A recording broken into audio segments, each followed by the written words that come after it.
بسم الله الرحمن الرحيم. الحمد لله حمدا كثيرا طيبا مباركا فيه كما يحب ربنا ويرضاه. وأشهد أن لا إله إلا الله وحده لا شريك له، وأشهد أن محمدا عبده ورسوله، وصلى الله عليه وعلى آله وأصحابه وسلم تسليما كثيرا.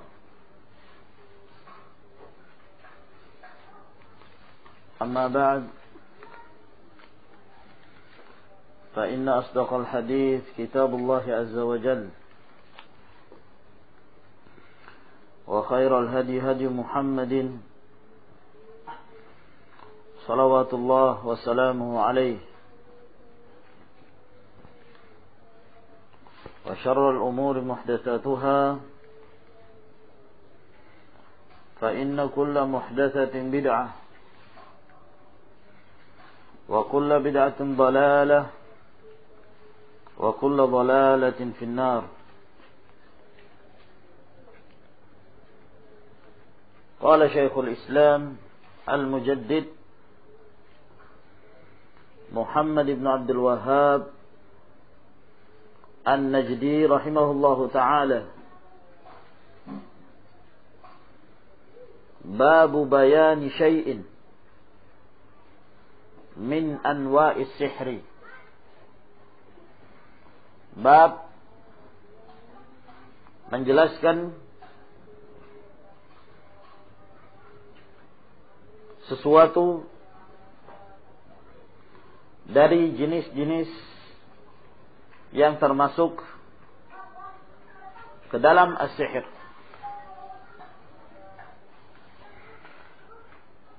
Telah kita jelaskan pada bab yang terdahulu, bab yang menjelaskan tentang as-sihir, bahwa di sana ada pengertian as-sihir secara lughah, secara bahasa, dan ada pula secara istilah. Secara bahasa telah kita jelaskan dahulu bahwa yang dimaksud dengan as-sihir kullu ma khafiya wa latufa sababuhu,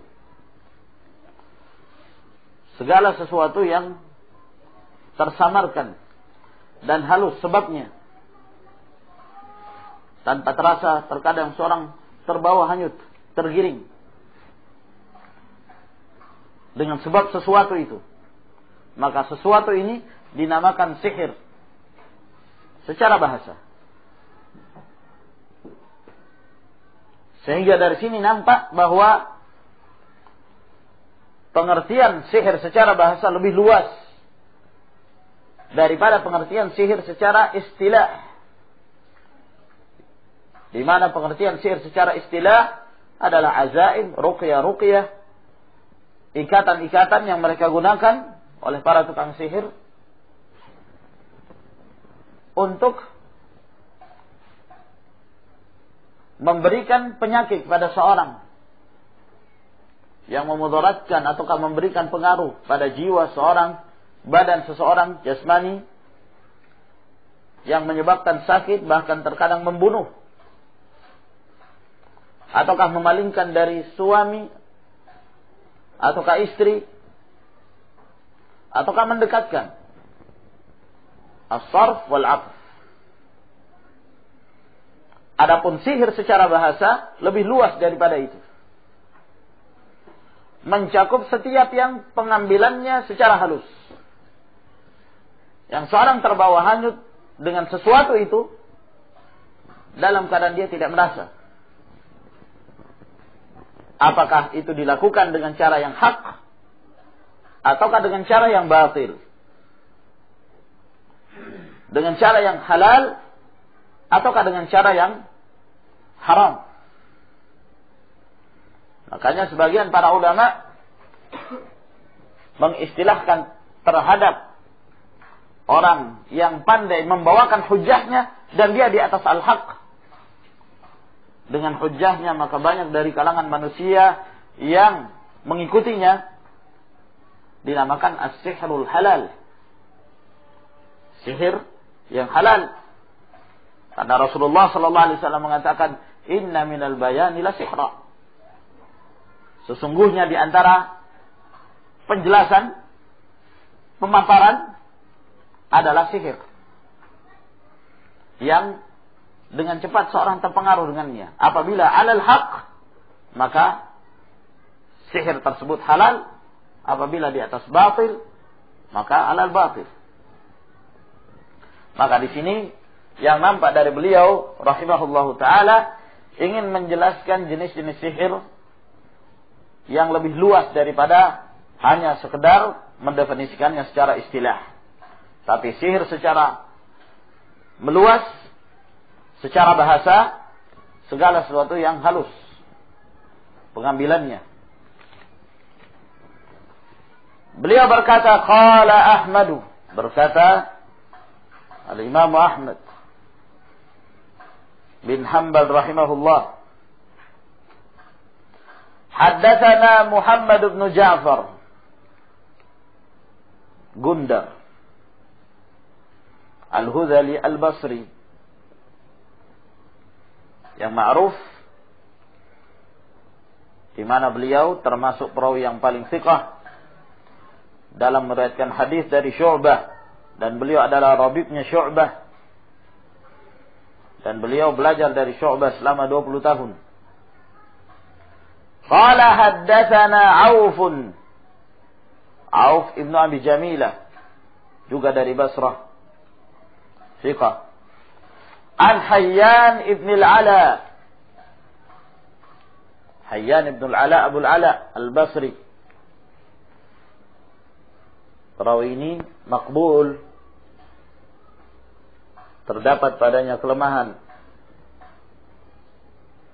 yang biasanya kalau Al-Hafidh Ibnu Hajar menyatakan seorang itu makbul disebabkan karena tidak ada yang menstiqahkan perawi tersebut kecuali yang dikenal mutasahil fi tawthiq, yang terlalu memudahkan dalam menstiqahkan seorang perawi, seperti Ibnu Hibban rahimahullahu ta'ala. Dan kedudukan hadisnya, apabila tidak ada yang menguatkan dari jalan yang lain, maka dilemahkan hadisnya tersebut. Qala haddatsana Qatan bin Qabisah, Qatan bin Qabisah Abu Sahl al-Basri. Jadi silsilah hadis ini dari Basriyun. Di dalamnya perawi yang terdapat padanya kelemahan. An abihi, dari ayahnya, yakni Qabisah bin Mukhariq Abu Abdullah al-Hilali, sahabi. Beliau terakhir tinggal di Basrah. Annahu sami'a an-nabiy sallallahu alaihi wa ala alihi wasallam qala, bahwa beliau mendengarkan Nabi sallallahu alaihi wasallam bersabda, innal iyafata wat-tarqa wat-tiyarata minal jibti. Sesungguhnya al-iyafah dan at-tarq dan tatayyur, at-tiyarah, termasuk dari al-jibt. Yani telah kita jelaskan pada pertemuan yang lalu bahwa yang dimaksud dengan al-jibt adalah as-sihru, sihir. Hadis ini disebutkan oleh pentahqiq kitab ini dhaif, didhaifkan oleh Al-Albani rahimahullahu ta'ala dalam takhrij hadis-hadis Riyadhus Shalihin. Alhasil nampak dari sanad bahwa hadis ini terjadi kelemahan pada sanadnya, yaitu Hayyan Ibnul Ala. Dan perlu ditinjau kembali apakah riwayat ini termasuk dari riwayat Al-Imam Ahmad rahimahullah. Sebab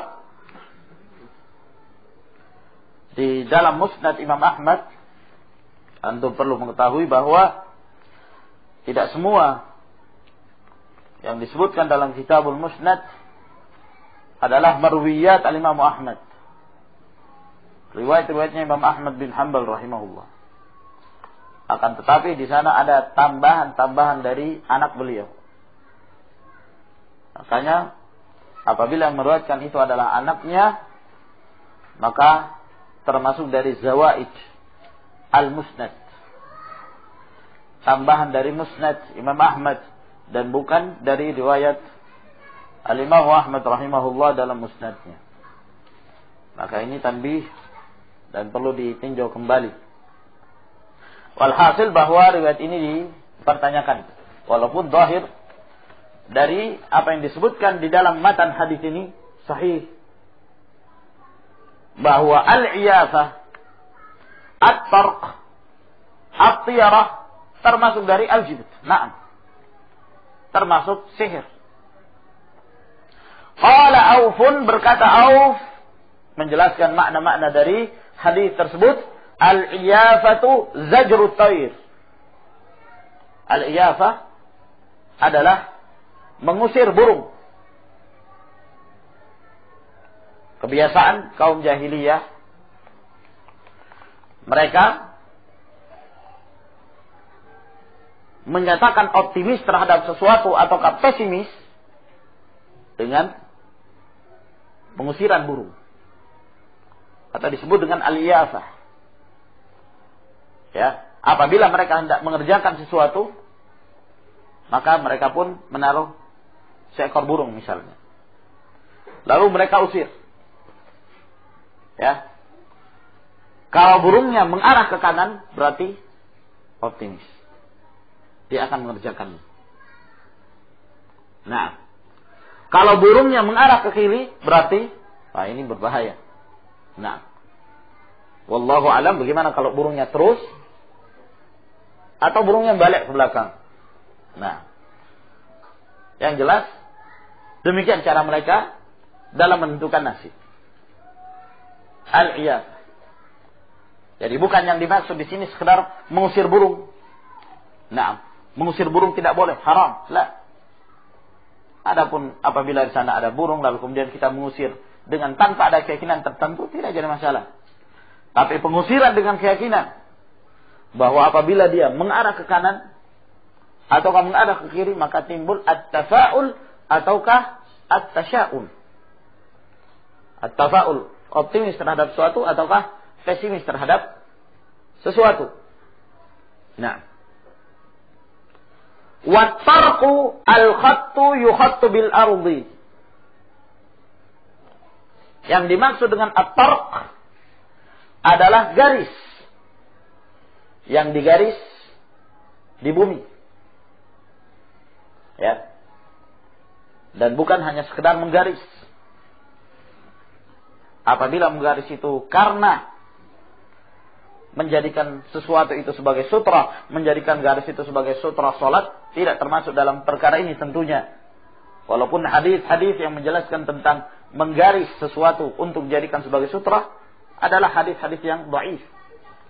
Kata Imam Malik rahimahullah, al-khattu batil. Menggaris dalam salat adalah batil. Tapi yang dimaksud di sini dengan menggaris, garis juga di tanah tertentu, yang dimaksudkan adalah salah satu jenis sihir. Ya, dan biasanya kata para ulama yang melakukan hal ini adalah para wanita. Di catatan kaki ini, wallahu a'lam apakah ini dari Asy-Syaikh Abdul Aziz bin Baz rahimahullah taala, beliau mengatakan huwa ma yusammunahu khattar ramli wa ilmahu wa huwa dha'i'un baina ahli al-'asr. Mereka yang beri nama khattar raml dan alamahu, tanda-tandanya, Dan ini tersebar di kalangan masyarakat sekarang ini.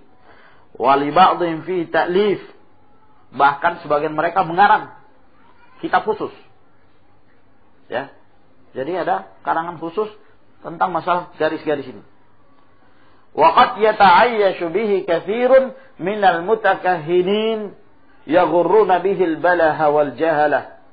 Dan banyak dari kalangan para dukun ya yang hidup dengannya dan mereka gunakan untuk menipu orang-orang yang bodoh. Za'imina annahum yattali'una 'alal mughayyabati wa hum kadhibun.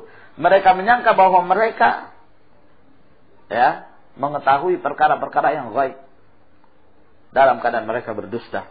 Fa inna hadzal ilma balil jahla la yuqsadu bihi illa khida'un nas wa aklu amwalihim bil batil. Karena ilmu ini yang mereka katakan ilmu, sesungguhnya ini adalah kejahilan, kata beliau, tidaklah dimaksudkan dengannya kecuali untuk menipu manusia dan memakan harta manusia dengan cara yang batil. Ya.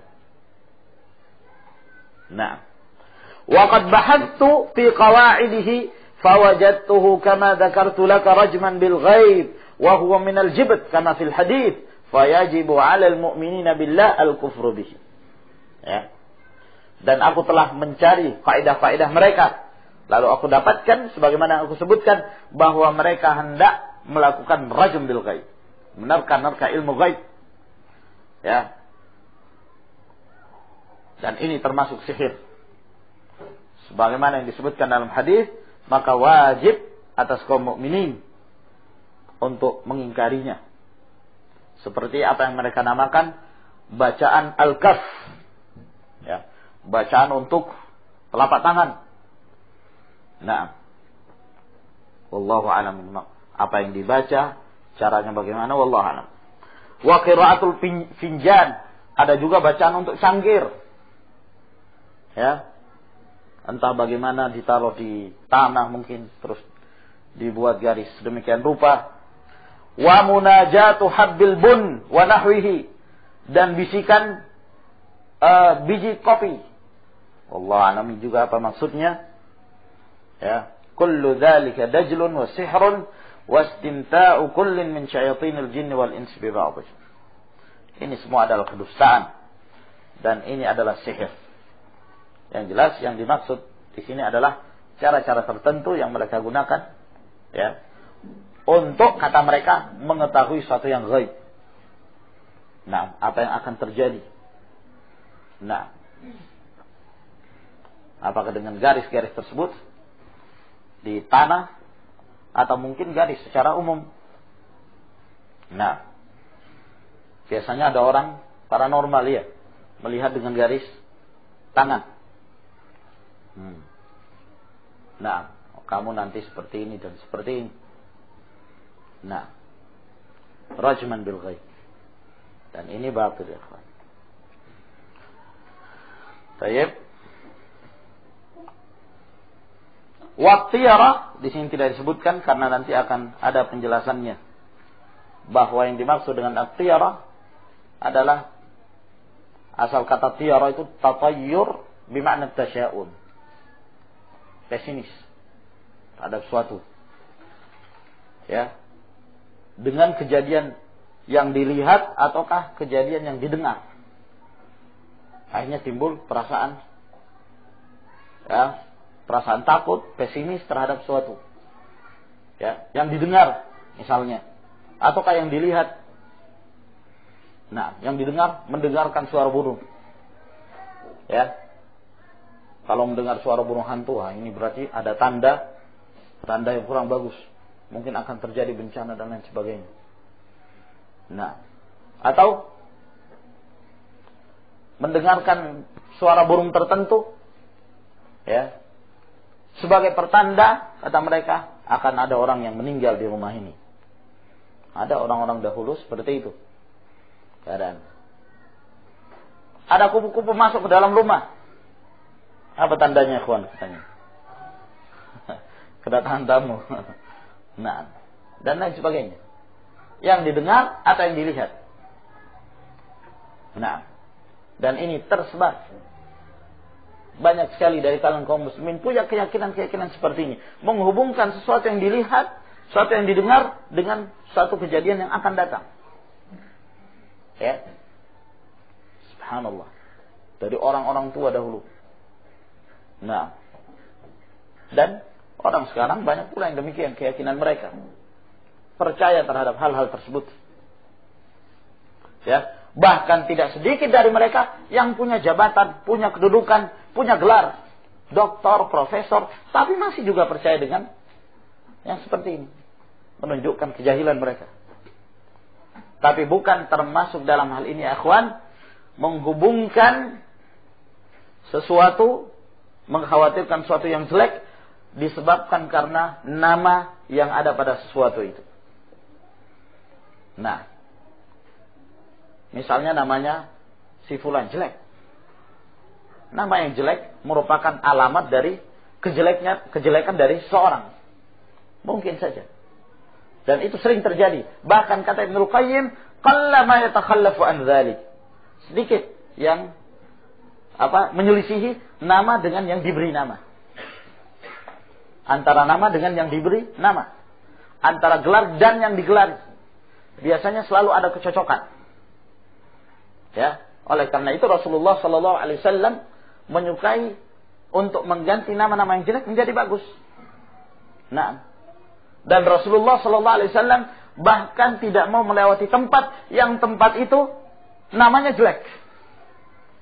Rasulullah sallallahu alaihi wasallam tidak mau melewati antara dua gunung yang kedua gunung itu namanya jelek. Kata para ulama seperti Ibnu Abdul Barr rahimahullah dan yang lainnya menyatakan hadza min bab al-fa'lil hasan. Ini termasuk sikap optimis yang baik.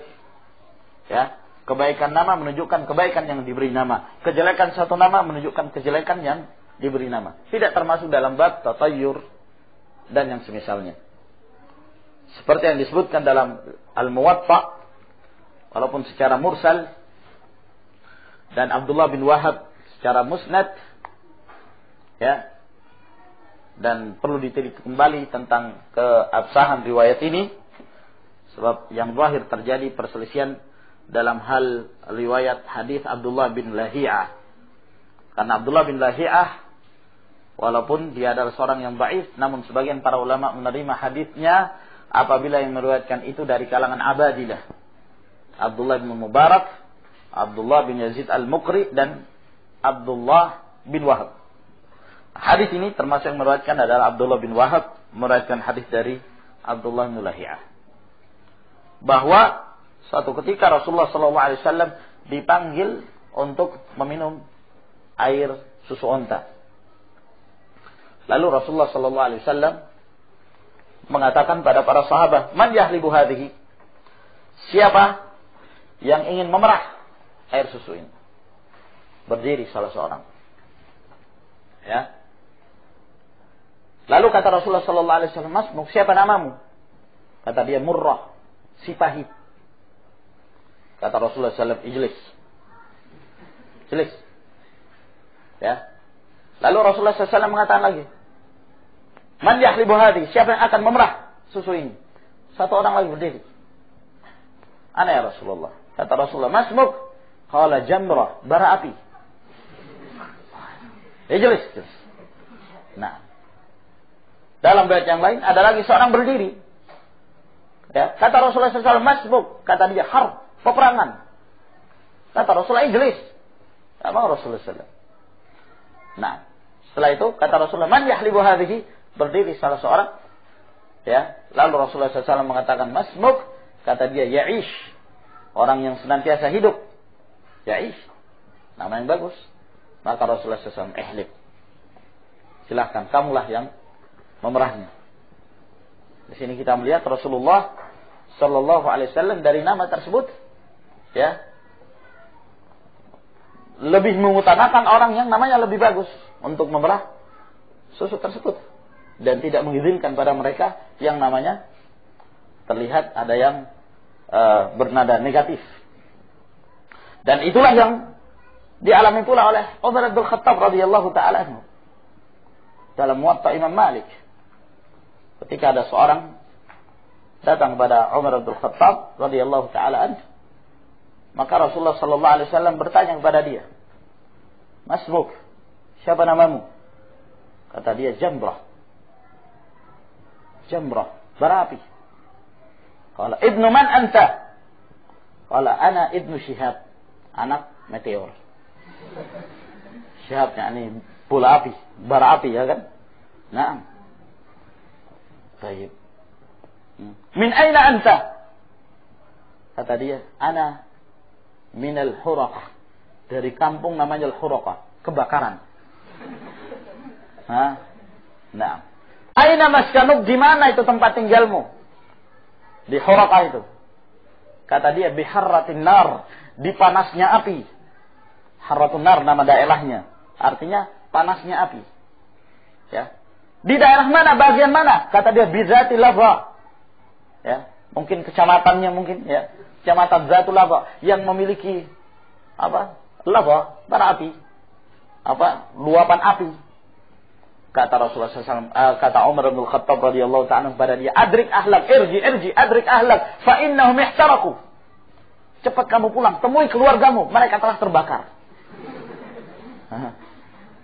Dia kembali dan dia mendapati seperti apa yang dikatakan oleh Umar bin Khattab radhiyallahu ta'ala. Kebakaran. Terbakar keluarganya. Nah, kenapa? Namanya mengerikan semua. Nama dia, nama orang tuanya, kampungnya. Nah, maka cari ya kawan, nama yang baik. Beri nama anak dengan nama yang baik. Tinggal di kampung yang baik. Nah, lalu apa hukumnya orang tinggal di daerah yang namanya Malang? Wallahu a'lam. Baik. Wal jibtu qala al-Hasan, al-jibt berkata Al-Hasan Al-Basri, rinnatu syaitan, bunyinya syaitan, dengungan syaitan. Isnaduhu jayyid, sanadnya jayyid. Ya, Ibnu Utsaimin rahimahullah menafsirkan bahwa makna rinnatu syaitan yaitu wahyu atau bisikan syaitan. Ya, sebab tukang sihir mereka dalam mempergunakan sihirnya mendapatkan bantuan dari syaitan. Nah, wali Abi Dawud wa Nasa'i wa Ibn Hibban fi sahihihi al-Musnad minhu. Dan dalam riwayat Abu Dawud, An-Nasa'i dan Ibn Hibban dalam sahihnya yang Musnad. Wa an Ibn Abbas radhiyallahu anhuma qala Rasulullah sallallahu alaihi wasallam. Dan dari Ibn Abbas radhiyallahu ta'ala anhuma berkata, bersabda Rasulullah sallallahu alaihi wa alihi wasallam, "Man iqtabasa syu'batan minan nujum, faqad iqtabasa syu'batan minas sihri. Zada ma zada." Man iqtabasa, barang siapa yang mengambil, ya, memanfaatkan syu'bah, salah satu bagian, salah satu cabang, minan nujum, dari bintang-bintang, maksudnya dari ilmu bintang, min ilmin nujum, bukan bintangnya, tapi dari ilmu perbintangan. Maka barang siapa yang memanfaatkan salah satu cabang dari ilmu perbintangan, faqad iqtabasa syu'batan minas sihri, maka sungguh dia telah memanfaatkan salah satu bagian dari sihir. Zada ma zada, semakin bertambah ilmu nujumnya, maka semakin bertambah pula sihirnya. Karena ilmu nujum itu termasuk sihir. Nah, hadis ini diriwayatkan Abu Daud dan sanadnya sahih. Nah, pentahqiq kitab menyatakan bahwa hadis ini disahihkan oleh Al-Albani rahimahullah ta'ala dalam Sahih Al-Jami' dan dalam silsilah Al-Hadith As-Sahihah. Walhasil hadis ini menunjukkan tercelanya dan diharamkannya mempelajari ilmu perbintangan. Dan ini termasuk dalam sejenis dari ilmu sihir tersebut. Namun perlu kita mengetahui bahwa ilmu an-nujum ini ada dua macam. Ya. Ada ilmu at-ta'thir dan ada ilmu taysir. Kalau ilmu ta'thir, ilmu yang mendatangkan pengaruh. Ya. Yaitu ilmu yang dengan memperhatikan kejadian yang ada di langit, ya, lalu dihubungkan dengan kejadian-kejadian yang akan terjadi di muka bumi, termasuk rajum bil ghaib. Ya, mereka dengan memperhatikan bintang, ya, dan perjalanan bintang yang ada di langit, mereka mengetahui bahwa akan terjadi demikian, akan terjadi demikian. Nah, dan ini merupakan kebiasaan tukang sihir semenjak dahulu. Raja Herakl Romawi, sebagaimana yang disebutkan dalam Sahih Al-Imam Al-Bukhari rahimahullah ta'ala, dia termasuk seorang yang ahli dalam ilmu nujum ini. Dia tukang sihir. Nah, dan Allah subhanahu wa ta'ala hendak membuktikan akan kerasulan Muhammad bin Abdullah sallallahu alaihi wasallam pada waktu itu, agar kemudian dijadikan sebagai hujjah bagi setiap orang, bahkan pada tukang sihir.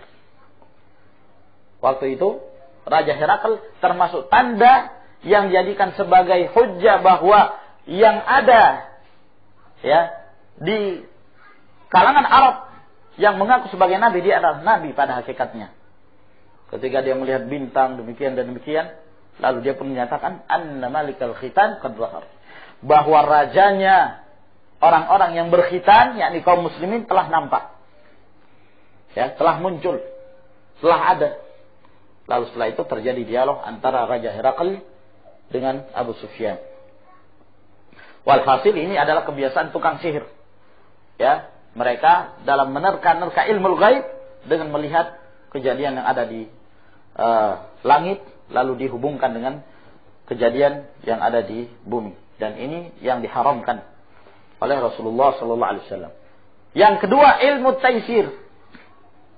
Ilmu at-taysir. Nah, adapun ilmu taysir adalah ilmu yang dijadikan sebagai dalil untuk mengetahui arah dan waktu. Yang demikian ini tidak jadi masalah. Allah Subhanahu wa taala berfirman, "Wa alamatin wa bin najmi hum yahtadun." Dengan bintang mereka mendapatkan petunjuk.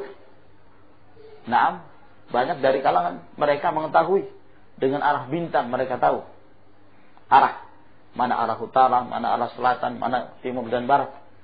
Para nelayan ketika mereka berada di tengah lautan, mereka tahu ini arahnya. Ya, mereka arahnya kemana. Yang demikian ini tidak jadi masalah. Diperbolehkan. Ya, sebagaimana akan disebutkan nanti pada bab yang khusus menjelaskan permasalahan ilmu an-nujumin. Walhasil yang diharamkan adalah ilmu yang menghubungkan kejadian yang ada di langit dengan mengenal macam-macam bintang. Ya, antum mungkin pernah mendengarkan macam-macam bintang itu. Ada bintang Taurus, ada Sagittarius, ada dan yang semisalnya. Lalu dihubungkan dengan tanggal lahir seseorang dan kemudian diramalkan nasibnya. Kamu akan demikian dan demikian. Ini adalah sesuatu yang diharamkan oleh Allah Subhanahu wa taala dan Rasulnya. Ya, termasuk seorang yang masuk ke dalam salah satu cabang dari ilmu sihir. Walin Nasa'i min hadits Abi Hurairah, dan dalam riwayat An-Nasa'i dari hadis Abu Hurairah. Hadis ini kata pentahqiq didhaifkan oleh Al-Albani rahimahullah, bahwa Rasulullah sallallahu alaihi wasallam menyatakan, man 'aqada 'uqdatan thumma nafaka fiha faqad sahar, wa man sahara faqad asyrak, wa man ta'allaqa syai'an wukila ilaih. Barang siapa yang mengikat dengan satu ikatan, lalu kemudian dia meniupkan padanya, maka sungguh dia telah menyihir. Dan barang siapa yang menyihir, sungguh dia telah musyrik. Barang siapa yang menggantungkan suatu, maka dia akan diserahkan padanya. Hadis ini disebutkan dhaif. Wa an Ibnu Mas'ud anna Rasulullah sallallahu alaihi wasallam qala, dari Abdullah bin Mas'ud bahwa Rasulullah sallallahu alaihi wasallam bersabda, "Ala hal unabbiukum mal 'adh?" Maukah aku kabarkan kepada kalian apa yang dimaksud dengan al-'adh? Al-'adhu. Dalam riwayat yang lain al-idah. Ada dua riwayat dalam hal ini. Kalau al-'adh artinya al-qat', memotong. Kalau dengan kasrah al-idah artinya mencerai-beraikan. Ya. Nah, dua-duanya maknanya zahir. Kata Nabi SAW, al-'adh adalah hiya namimah, yaitu an-namimah, al-qalatu bainan nas, yaitu banyak berbicara dan menimbulkan permusuhan di kalangan manusia. Nah, al-qalah, ya, banyaknya percekcokan, pertengkaran dengan sebab dia. Rawahu Muslim, hadis ini diriwayatkan oleh Imam Muslim. Disebutkan dalam bab sihir karena an-namimah keadaannya seperti sihir, tanpa terasa terjadi pertempuran, tanpa terasa terjadi perkelahian, percekcokan, permusuhan. Nah, dengan sebab namam. Oleh karena itu Rasulullah SAW ya menyebutkan demikian besarnya dosanya orang-orang yang mengadu domba. La yadkhulul jannata namam. Tidak akan masuk surga seorang yang namam, yang suka mengadu domba. Ya, karena sangat besar akibat yang diperbuatnya. Walahuma an Ibnu Umar radhiyallahu anhuma anna Rasulullah sallallahu alaihi wasallam qala, dan juga diriwayatkan oleh lahuma al-zahir an-Bukhari wal Muslim dari Abdullah bin Umar bahwa Rasulullah sallallahu alaihi wasallam bersabda, "Inna minal bayani la sihra." Sesungguhnya di antara penjelasan, pemaparan ada sihir. Ya, yang dimaksud sihir adalah penyampaian yang fasih, al-balaghah. Nah, Sa'sa'ah bin Suhan mengatakan, "Shadaqa Nabiullah, fa inna ar-rajula yakunu alaihi al-haqq, wa huwa alhanu bil hujaj min sahibil haqq, fayasharul qauma bi bayanihi, fayadhhabu bil haqq." Telah benar apa yang dikatakan oleh Nabi Allah Subhanahu wa taala, ya, bahwa seseorang terkadang dia berada di atas kebatilan, tapi karena saking pandainya dia dalam mengumumkakan hujah-hujahnya daripada yang memiliki kebenaran itu, maka dia pun berhasil menyihir satu kaum dengan penjelasannya. Dengan kepandaian dia berorasi, kepandaian dia berbicara, maka hilanglah kebenaran itu. Sehingga dia berada di atas al-batil. Orang yang berada di atas kebenaran tidak mampu menyampaikan hujahnya, padahal dia alal haq. Tapi karena tidak mampunya dia menyampaikan hujahnya, maka dia pun dikalahkan oleh ahlul batil yang pandai berbicara. Dan berkata Ibn Abdul Barr, ya, ta'awwalathu ta'ifatun ala dzam. Sebagian para ulama mentakwilkan hadis ini, yang dimaksud hadis ini bukan pujian tapi celaan. Ya, inna minal bayani la sihra. Di antara penjelasan itu ada yang menyihir orang. Karena kata beliau, sihir itu adalah tercela. Namun kebanyakan para ulama dan ahlul adab, ya, para sastrawan menyatakan bahwa hadis ini bukan celaan tapi pujian dari Rasulullah sallallahu alaihi wasallam. Ya, lianna Allah taala madahal bayan. Karena Allah Subhanahu wa taala memuji yang namanya penjelasan. Walhasil wallahu alam, yang zahir bahwa Nabi sallallahu alaihi wasallam menyatakan di antara al-bayan ada yang menyihir. Ya, secara mutlak. Dan penjelasan tersebut, ya, yang bersifat menyihir terkadang positif, terkadang negatif. Terkadang positif apabila yang menjelaskan itu adalah ahlul haq. Ya, maka dengan penjelasannya banyak yang terpengaruh, banyak yang mengikutinya dan membenarkannya, maka dinamakan pula sihir, dan itu positif. Tapi kalau ahlul batil, maka alal batil. Naam. Dan telah berkata Umar bin Abdul Aziz, ya, kepada seorang, sa'alahu an hajatin fa ahsana al-mas'alah fa ajabahu. Lalu orang ini meminta kepada Umar bin Abdul Aziz tentang sesuatu dari kebutuhannya, lalu dia baik dalam hal meminta dan menakjubkan dia. Yani pandai dia mengutarakan sesuatu yang akhirnya orang terpengaruh untuk memberikan sesuatu kepada dia. Faqala, maka berkata Umar bin Abdul Aziz, "Hadza wallahi as-sihrul halal." Ini demi Allah adalah sihir yang halal. Nah, jadi ikhwan fillah azakumullah, tergantung orang yang menyampaikan al-bayan tersebut. Apabila alal haq fa yakunu madhan, apabila alal batil fa yakunu batilan. Wallahu a'lam bissawab. Ila huna ikhwan. Insyaallah taala nuwasilu fi waqtin akhar. Tafaddalu hafizakumullah.